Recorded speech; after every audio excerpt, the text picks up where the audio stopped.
Hey guys, it's Friday, January 26, 2020. Um, Another cloudy evening. Looks like it's going to rain again. Got a lot of rain lately this week, but we'll take it. Jaden McNeil. I'm not sure if you heard about Jaden McNeil today. This is not a biblical post at all. This is I guess you'd call it a rant to a degree, but an issue. I'm going to call it issue-related blog or whatever today. So Jaden McNeil is a 19-year-old student at K-State University. He put out a tweet yesterday, maybe today, can't remember exactly when it was. It said, congratulations to George Floyd for being drug-free for 1 month. Okay, it's true. George Floyd has been drug-free for 1 month because he has been dead for 1 month. I've heard this joke before with Whitney Houston, maybe Kurt Cobain. I don't know.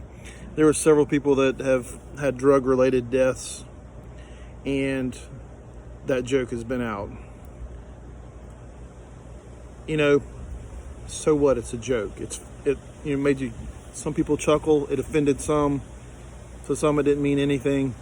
But listen to what K-State, the school he goes to, K-State has done to this poor kid. And granted, he's a conservative, and obviously the way the society is right now, we've got to be kind of careful about how we phrase things. But K-State has essentially said they're looking into this statement. They're looking into his background to see if he's fit to be a student at this university, to see if he shares the same views or the views that K-State has, which are BLM, Black Lives Matter views.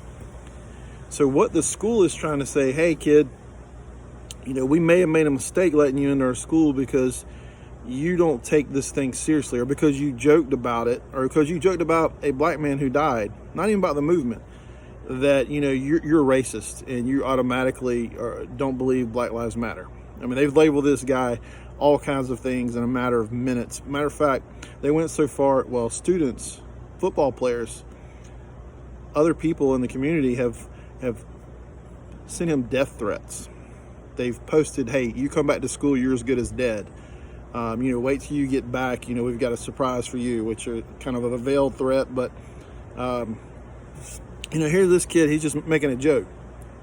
I promise you, I've heard a lot worse jokes today around people I associate with, or I'm around at work, or surely when I was in college for 4 years, I heard jokes a lot worse than this, which is a different time. I get it. But my big thing about this whole situation is they're making this kid basically apologize in order to stay in a school because he may not agree with the Black Lives Matter movement. I touched on this the other day.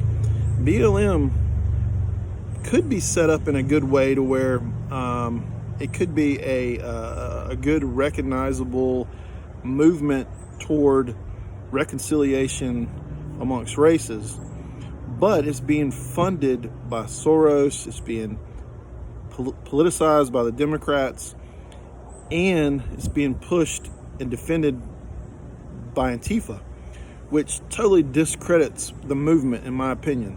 If it was independent of all that, and they actually had good intentions, and they actually cared about black lives in the womb and abortions and black lives shot in the streets and just black lives in general, whether it's black on black crime or whatever, I would take it more seriously. It holds zero weight to me, and it holds zero weight to millions of other people because they're only pushing a few cop-related deaths that are even marginal. There may have been some that are slam dunks, okay? But there's some that the officer was actually defending his life. He was taught a certain way to handle a situation.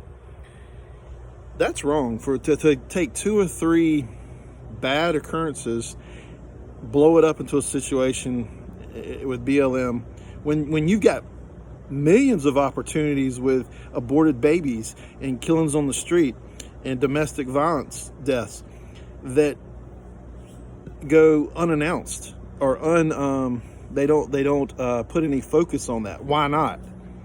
I mean, if they're that important, put focus on those situations too. I feel for this kid at K-State. It doesn't look promising for him at K-State.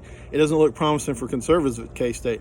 They're going to have to keep their mouth shut in order to stay there. Or they're going to have to announce, hey, they're going to have a little checkbox when they register for school, are you for BLM or against BLM? And that's going to be, I don't think they can do that, but they're going to figure it out by looking at old posts or who you associate with or what clubs you join. This is just another way of them drowning out the conservative voice. And I would invite you, I'm going to start either today or tomorrow, for those that are even thinking about, there's a new Twitter-like, Instagram-like, Snapchat-like site called Parler, Parler, and I'm going to give it a shot.